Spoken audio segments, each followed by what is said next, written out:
नमस्कार फ्रेंड्स, मेरा नाम है एडवोकेट सौरभ पांडे।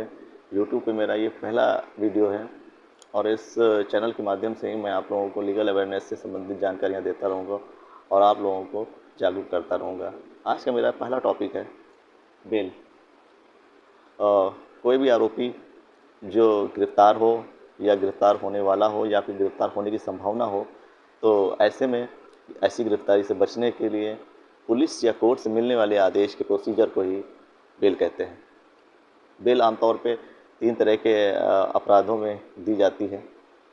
पहला अपराध होते हैं वो बेलेबल ऑफेंसेस के तहत जो बेल मिलनी होती है उसमें मिलती है। बेलेबल ऑफेंसेस में ऐसे अपराध आते हैं जो बहुत ही साधारण प्रकृति के होते हैं। जब कोई व्यक्ति किसी को जानबूझ के साधारण प्रकार की चोट पहुंचाता है या उसकी मानहानि करता है, तो ऐसे में इस तरह के अपराधों में मिलने वाली बेल बेलेबल ऑफेंसेस के तहत आती है। और क्योंकि मैंने बताया कि ये बहुत ही साधारण प्रकृति के अपराध होते हैं, तो ऐसे में इस तरह के बेल जो है वो पुलिस स्टेशन में ही पुलिस के द्वारा दे दी जाती है आपसी समझौते के तहत। और यदि किसी मामले में किसी परिस्थिति में ऐसे केस कोर्ट के पास पहुंच जाते हैं, तो फिर कोर्ट की ये जिम्मेदारी होती है कि आरोपी को बेल दे दी जाए।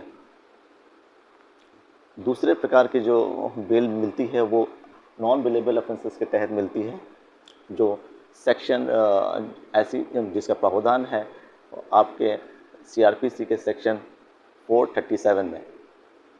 क्योंकि ये नॉन बेलेबल ऑफेंसेस होते हैं, ये बहुत ही जघन्य अपराधों में इस तरह के अपराध जो होते हैं वो बहुत ही जघन्य अपराध होते हैं।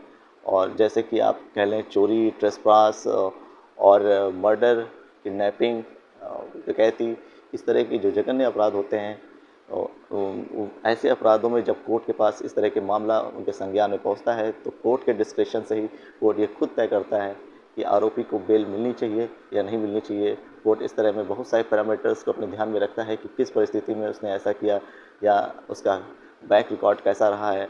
ऐसी सच्ची पैरामीटर्स को देखते हुए ही कोर्ट अपने डिस्क्रेशन से आरोपी को बेल ग्रांट करता है।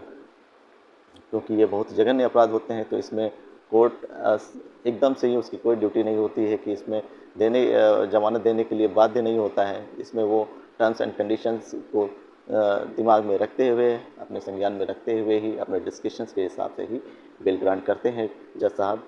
और ये तीसरे प्रकार का जो होता है वो हमारे पास होता है एंटीसिपेटरी बेल जो होती है। और एंटीसिपेटरी बेल दोस्तों तब दी जाती है जब किसी आरोपी को यह संदेह हो कि कोई उसे फंसा सकता है किसी मामले में, या उसे किसी प्रकार की गिरफ्तारी होने का संदेह होता है। तो ऐसे में वो जो आरोपी है जिसको ऐसा संदेह हो रहा है, वो कोर्ट के समक्ष एक एंटीसिपेटरी बेल की एप्लीकेशन प्रस्तुत करेगा। ऐसे में जब कोर्ट के पास ऐसी एप्लीकेशन आती है, तो कोर्ट शिकायतकर्ता को भी इस चीज़ की जानकारी देता है कि कोर्ट के समक्ष इस तरह की एंटीसिपेटरी बेल आई है। यदि शिकायतकर्ता इसका विरोध करना चाहे या अपना पक्ष रखना चाहता है तो वो भी रख सकता है। इसमें भी जो अपराध होते हैं वो जघन्य अपराध होते हैं, उन्हीं के तहत एक एंटीसिपेटरी बेल कोर्ट के समक्ष पेश की जाती है।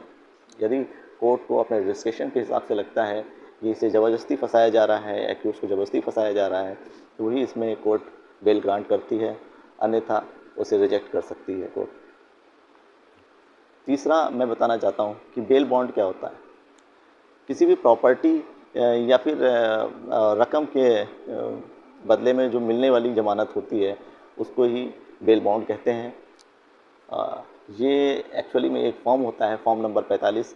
फॉर्म नंबर 45 में जो बेल ग्रांट जो आपकी ज़मानत ले रहा है उसका नाम होता है, जो ज़मानत दे रहे हैं जज साहब उनका नाम लिखा जाता है। और इस तरह से उसमें टर्म्स एंड कंडीशंस भी दी होती हैं कि किन कंडीशंस के आधार पर आरोपी को बेल ग्रांट की जाएगी।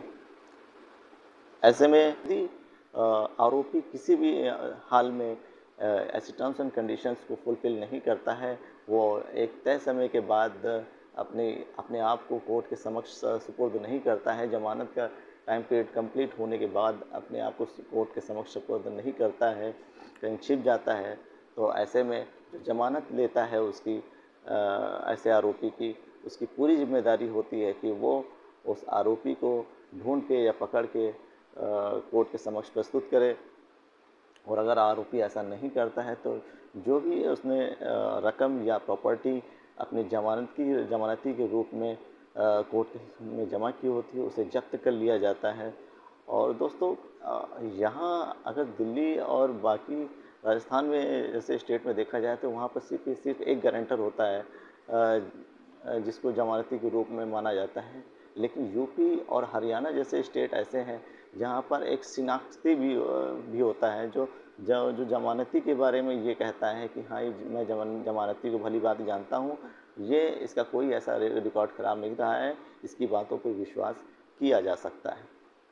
आशा करता हूँ दोस्तों कि आप लोगों को मेरी जानकारी समझ में आई होगी, और अगर आप लोगों को मेरी जानकारी समझ में आई है तो आप लोग मेरे चैनल को सब्सक्राइब करिए और शेयर करिए।